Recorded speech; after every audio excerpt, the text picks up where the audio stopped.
തൻ്റെ അവസാനത്തെ മോഷണത്തിനായി കരസാമിയും കൂട്ടുകാരനും കൂടി ഒരു MLAയുടെ വീട്ടിൽ എത്തുന്നു.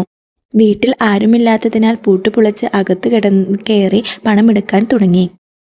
എന്നാൽ പെട്ടെന്ന് തന്നെ MLAയുടെ വീട്ടുകാരും ഗുണ്ടകളും അവിടെ എത്തി.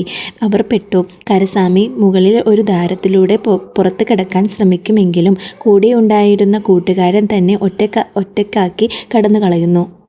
കരസാമി പോലീസിന്റെ പിടിയിലായി. നാട്ടിൽ നടന്ന തെളിയാത്ത എല്ലാ മോഷണക്കുറ്റങ്ങളും അവൻ്റെ തലയിൽ കെട്ടിവെക്കാൻ DGP ഭരതൻ ശ്രമിക്കുന്നു. എന്നാൽ അവസരം നോക്കിയ കരസാമി അയാളെ ഇടിച്ചിട്ട് സ്റ്റേഷനിൽ നിന്നും രക്ഷപ്പെടുവാൻ തുടങ്ങി. തുടർന്ന് മറ്റൊരു ദേശത്ത് തൻ്റെ ഭാര്യ സെൽവിയുമായി ഹോട്ടലിൽ പണിയെടുത്ത് അവൻ ജീവിതം തുടങ്ങി. നാട്ടിൽ പോയി അച്ഛൻ്റെ പേരിലുള്ള സ്ഥലം വിറ്റ് സ്വന്തം ഒരു ഹോട്ടൽ തുടങ്ങുവാൻ അവൻ തീരുമാനിക്കുന്നു.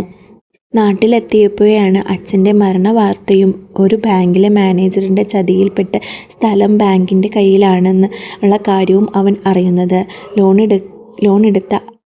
ലോൺ തുക അടയ്ക്കാതെങ്കിലും അച്ഛൻ്റെ മൃതദേഹം ആ സ്ഥലത്ത് അടക്കം ചെയ്യാൻ ബാങ്കുകാർ സമ്മതിക്കില്ല.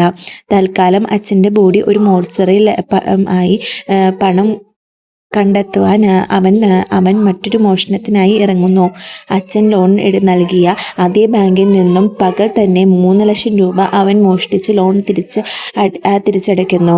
എന്നാൽ പലിശയുടെ കൂട്ടുപലിശയും കൂടി 4 ലക്ഷം രൂപ വേണമെന്ന് ബാങ്ക് മാനേജർ ആവശ്യപ്പെടുന്നതോടെ അവൻ വീണ്ടും മോഷണത്തിന് തുടങ്ങുന്നു.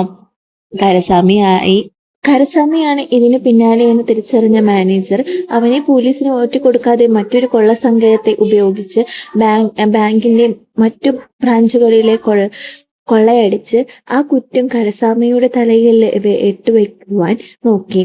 പക്ഷെ അവസാനം മാനേജറുടെ പ്ലാനുകൾ പോലീസിന്റെ മുന്നിൽ വെച്ച് അയാളുടെ സംഘം തന്നെ അവനെ ഒറ്റിക്കൊടുക്കുകയും ചെയ്തു.